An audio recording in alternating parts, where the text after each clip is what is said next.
Welcome to JLN Guru, your journey to learn new skills. Up until now, we've mostly been looking at programs that run in a completely straight line, flawlessly executing from top to bottom. But let's be honest, real-world applications just don't work like that. Welcome to this explainer. Today, we're shifting gears from straight-line code to dynamic decision-making. We're going to explore how C programming handles branching and control flow, which essentially gives your code the power to make its own choices. So I want you to think about this for a second. How does code actually make choices? When your program reaches a critical moment, like a literal fork in the road, how does it know whether to go down the path labeled true or the path labeled false? Getting a really solid mental model of this fork in the road concept is absolutely key to writing intelligent software. Okay, let's dive right into this. Here's our agenda for today. Intro to branching, the basic if-else, and nesting, the else-if ladder, the switch statement, and we'll wrap up with switch versus else-if. First up, Section 1, Introduction to Branching. To build dynamic programs that can actually evaluate things, like whether a password is correct, if a number is positive, or if a bank balance is sufficient, we really have to firmly anchor ourselves to one fundamental concept, the condition. A condition is simply a statement that evaluates to either true or false. That's it. There's no maybe, there's no sort of, it is a strict binary. And this simple true or false check, it's literally the foundation of almost all the program logic you'll ever write. Let's move on to Section 2, the basic if statement. You can think of the basic if statement as C's gatekeeper. Say we have a variable, so int age equals 20. Then we have our gatekeeper, which is if age greater than or equal to 18, followed by a command to print the word eligible. If the condition is true, the gate opens and the block of code inside runs. Based on the condition inside those parentheses, what do you think is going to happen when this runs? Well, the key here is our input variable. The age is exactly 20. So when the program evaluates the condition, it's essentially asking, hey, is 20 greater than or equal to 18? And yes, it absolutely is. The condition evaluates to true. Because that condition is true, our terminal output immediately displays eligible. The code inside the brackets executed perfectly. But imagine for a second the age was 15. The condition 15 is greater than or equal to 18 is obviously false. So the program wouldn't crash or anything, it would just silently skip that entire print statement and move on to whatever comes next. It's a completely seamless bypass. All right, Section 3, if, else, and nesting. Skipping code is great, but a lot of times you don't just want to do nothing when a condition is false, right? You want to handle both outcomes distinctly. You need a two-way street, and that is exactly where the if-else statement comes in. If the condition is true, block A runs. But if it's false, block B runs instead. The real beauty of this structure is that exactly one of these blocks will execute, never both and never neither. It's a guaranteed fork in the road where a firm choice must be made. Now, sometimes one decision depends entirely on another. We call this nesting. Picture it kind of like passing through secure double doors. First, we check if the student's marks are 90 or above. That's door number 1. Only if that condition is true do we step inside and check the second condition, door number 2, which asks, is their attendance 75 or above? You're combining multiple conditions in a highly structured way, checking them one after the other. Just a quick tip though, remember to format and indent your code clearly. Otherwise, tracking which else belongs to which if can get very messy very fast. Section 4, the else-if ladder. So what happens when you have way more than two possible outcomes, like a grading system or maybe tiered pricing for a software subscription? That is where the ladder comes in. Let's say a student has a mark of 82. The program starts at the very top rung of the ladder. Step 1, is 82 greater than or equal to 90? False, so we step down. Step 2, is 82 greater than or equal to 75? True. The program immediately assigns a grade B. And here's the real magic of the ladder. The second one condition is true, the rest of the ladder is completely skipped. It doesn't even bother checking step 3. It grabs the match and gets out, which makes it incredibly efficient. You just have to make sure you arrange your conditions from the most specific at the top down to the least specific at the bottom. Next up, Section 5, the switch statement. Now, C offers another cool approach for handling multiple choices that operates a bit like an old-fashioned telephone switchboard. The switch statement takes one single variable and compares it against a list of constant cases. The exact moment a match is found, that specific case's code runs. But notice the break statement. This is vital. Without that break, your code doesn't just stop. It will literally fall right through into the next case, executing code you never ever intended to run. It's a quick way to cause a catastrophic software meltdown for sure. Finally, there's a default case, which acts as your safety net or a fallback if absolutely zero matches are found. Let's look at a practical example. Say we're converting a day number into its actual name. Our variable day is set to 2. The switch statement doesn't evaluate ranges. It just looks at the number 2 and jumps straight down to case 2. It prints Tuesday, and then, crucially, it hits that all-important break statement.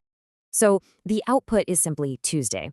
The execution stops right there because of the break. I really want to reiterate this. If you forget to type break after printf Tuesday, the program would just keep running downward, blindly executing case 3, case 4, printing Wednesday, Thursday, and the whole shebang. Always, always remember, the break exits the switch after your match is handled. Bringing us to our final section, Section 6, Switch versus Else If. So, how do you know which tool to pull from your developer toolbox? Well, you're going to want to use a switch statement when you're checking exact constant values on a single variable, like a specific menu choice or a day of the week. It is incredibly fast and super clean for exact matches.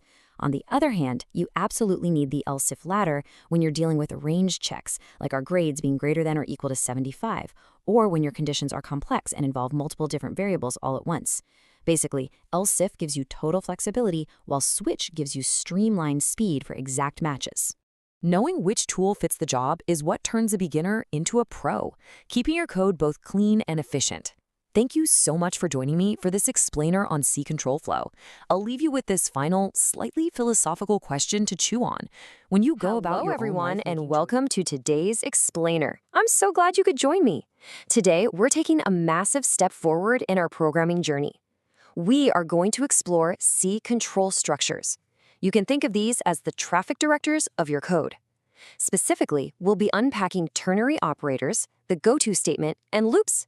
So get comfortable, grab your digital notepad, and let's expand that coding toolkit together. Here is our syllabus for today. First, we'll look at the ternary shortcut. Number 2, the risky goto. Third, a quick branching recap. Fourth, the power of looping. And finally, number 5, we'll compare while versus do-while loops. Okay, let's dive right into Section 1, the ternary shortcut. So the question mark colon operator, most of us just call it the ternary operator. It is a wonderfully compact shortcut for simple if-else logic. Notice how it's methodically broken down into 3 distinct parts here. That's actually why it's called ternary. It takes exactly 3 operands. First, you have your condition. This is simply the question we're asking. Then comes the question mark. Following that is the value your program will use if that condition is true. And finally, right after the colon, you have the value to use if the condition happens to be false. It's just a remarkably quick way to write a decision in a single line of code. And looking at these side by side brilliantly illustrates the benefit. Let's say we want to find the maximum of 2 numbers, A and B. The ternary approach on the left does it in one single clean line. If A is greater than B, max gets A, otherwise it gets B. Meanwhile, the traditional if-else block on the right takes 4 entire lines to achieve the exact same result. The ternary operator essentially just shrinks that logic down, which makes your code so much easier to read when you're dealing with straightforward assignments. Just keep in mind the key word there is simple. If you start nesting multiple ternary operators together, it can quickly become quite a headache to read. Moving on to Section 2. Let's talk about a tool that requires a bit more caution, the risky goto. Now, the goto statement does exactly what its name suggests. It allows you to command your program to jump directly to a labeled point, like, say, a label named repeat that's located somewhere else entirely in your file. When your program hits the word goto, it immediately abandons its normal, predictable top-to-bottom flow and just teleports straight to that label. You could, technically speaking, use this to create a really basic loop by placing a label at the top of some code and a goto statement at the bottom jumping back up to it. But, well, just because you can do something in C definitely doesn't mean you should. I want to share this concept with you as a bit of seasoned advice from a mentor, hopefully saving you hours of frustrating debugging down the road. Overusing the goto statement creates what developers notoriously call spaghetti code. It results in tangled, jumpy, incredibly hard-to-follow logic. When your code is jumping around unpredictably, trying to trace an error or even just maintain the software later becomes an absolute nightmare. So the crucial takeaway here is that modern style guides heavily discourage using goto. You should absolutely prefer dedicated for or while loops instead. There are a few very rare cases where goto is acceptable, like breaking completely out of deeply nested loops, or maybe for centralized error handling in specific C paradigms. But generally, it's best to just leave this one on the shelf. All right, section 3, branching recap. Before we cross the bridge into automated repetition, look at how much your coding toolbox has grown. You now have this complete set of tools for branching logic. We've got the foundational if statement, the two-way if-else, nested if-else for dependent conditions, the else-if ladder for scanning multiple ranges, the switch statement for matching specific exact values, our new compact ternary operator, and yes, the goto statement, which you now wisely know to use incredibly sparingly. With all these structural elements, your programs are no longer static. They can actually respond intelligently to different situations and inputs. Let's shift gears now into section 4, the power of looping. I want to pose a really practical question to you.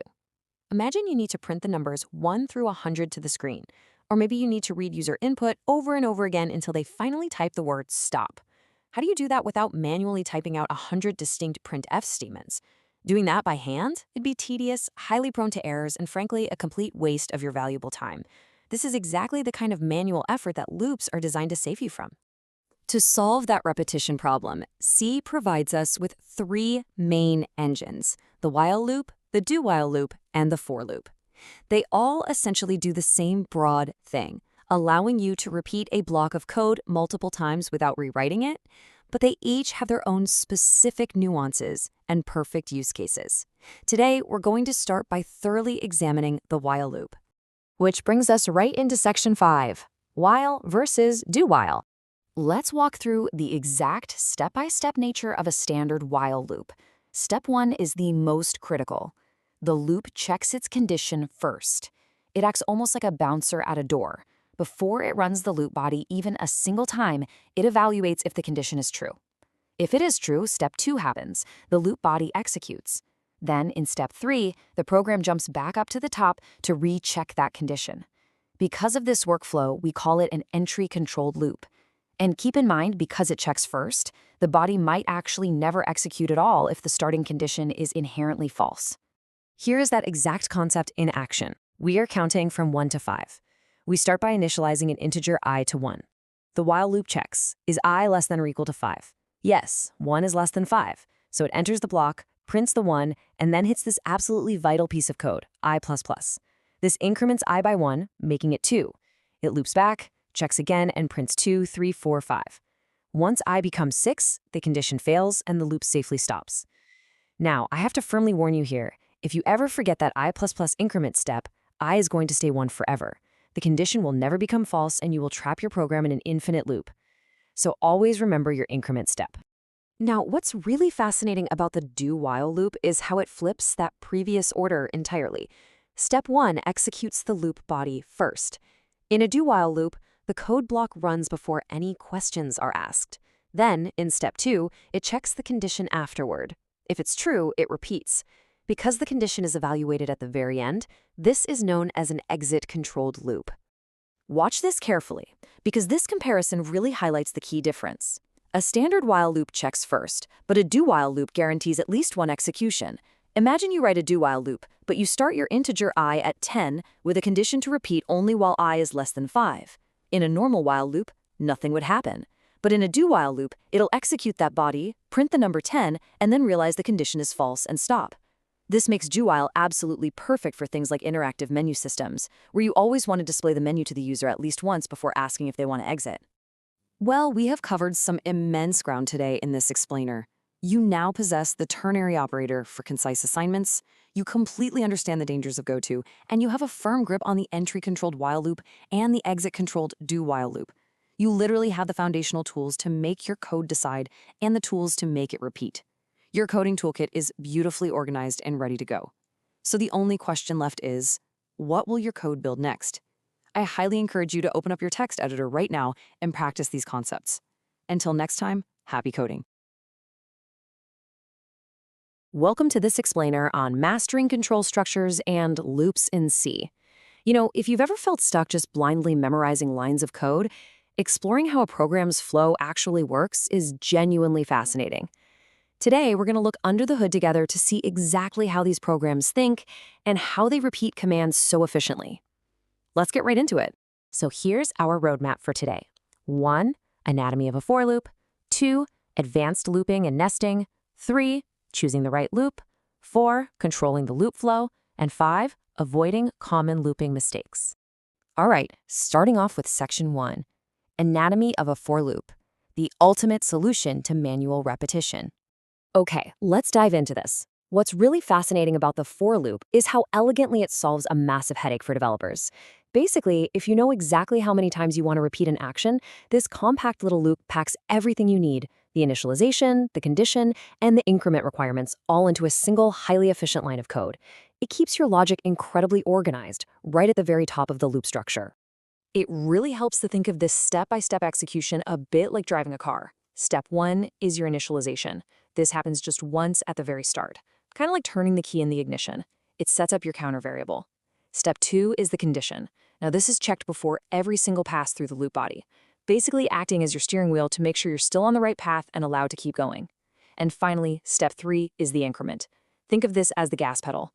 It runs automatically after each pass to push the counter forward. And all 3 of these steps, they just sit right side by side, neatly separated by semicolons. So what does this actually look like in action? Well, if we set our initialization step to start at the number 1, our condition to stop at 5, and our increment to go up by 1 each time, the output is beautifully simple: 1, 2, 3, 4, 5. The counter, which is almost always called I, is declared right inside the loop header. The condition checks itself, and the increment happens without us needing to write a completely separate line of code down inside the main body. When you contrast this sleek efficiency against a standard, bulkier while loop, where those pieces are scattered all over the place, it's pretty easy to see why for loops are the absolute go-to looping structures in C. Moving right along to Section 2, Advanced Looping and Nesting, Building Complex Patterns. When you visualize how nested loops operate in the real world, it's actually pretty incredible. Take a 3x3 multiplication grid. By placing one for loop entirely inside the body of another, we suddenly unlock the ability to easily build two-dimensional structures. The outer loop acts as the master control for the rows, moving down step by step. Meanwhile, the inner loop fires off to fill in the columns across each individual row. It's a hugely powerful concept. Anytime you see a grid, a matrix, or a table in a software program, you are almost certainly looking at the handiwork of nested loops operating in tandem. But get this, you don't even have to nest loops to pull off complex behavior. Comparing a standard single initializer to multiple initializers, you can see that we can update several variables at once entirely within a single for loop header. We just separate them with commas. So we could easily have variable I counting up, while variable j is simultaneously counting down. This gives you incredibly flexible, synchronized control over very complex repeating patterns, and the best part, it doesn't force you to write a bunch of extra lines of code. All right, Section 3, Choosing the Right Loop, the Developer's Toolbox.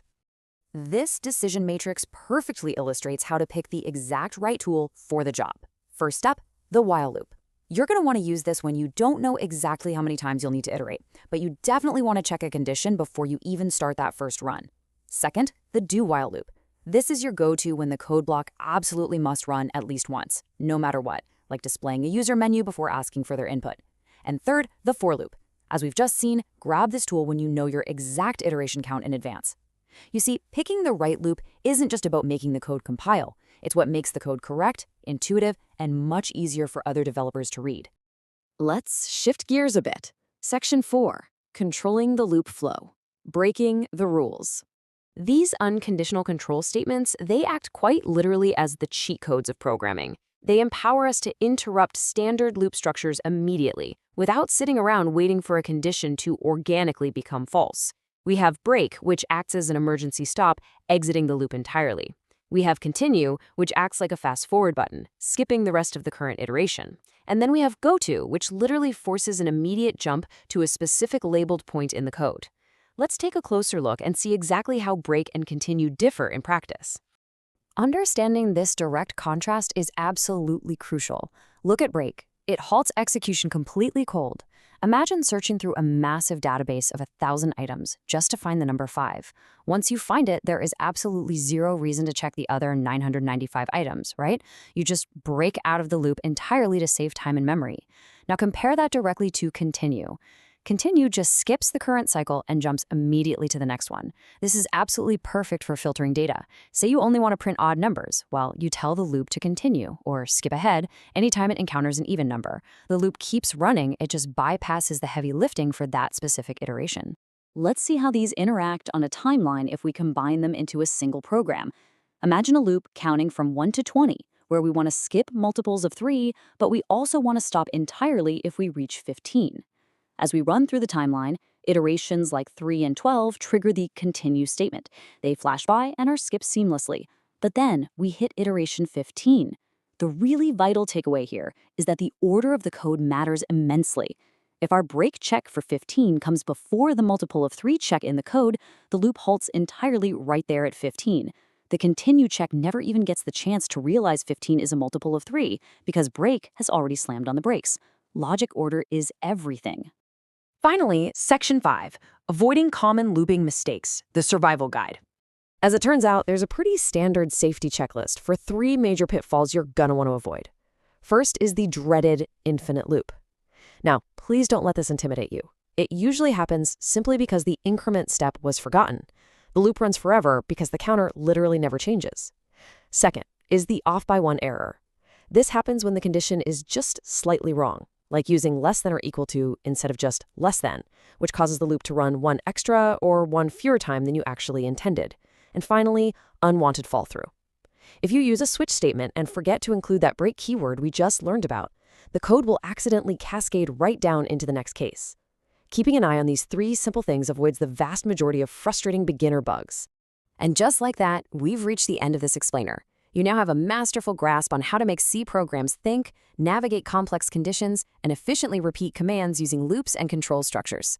But this leaves us with a fascinating new challenge to look forward to. You know how to expertly handle repeating commands now, but how are you going to efficiently handle massive amounts of repeating data? Think on that, because that is exactly what we will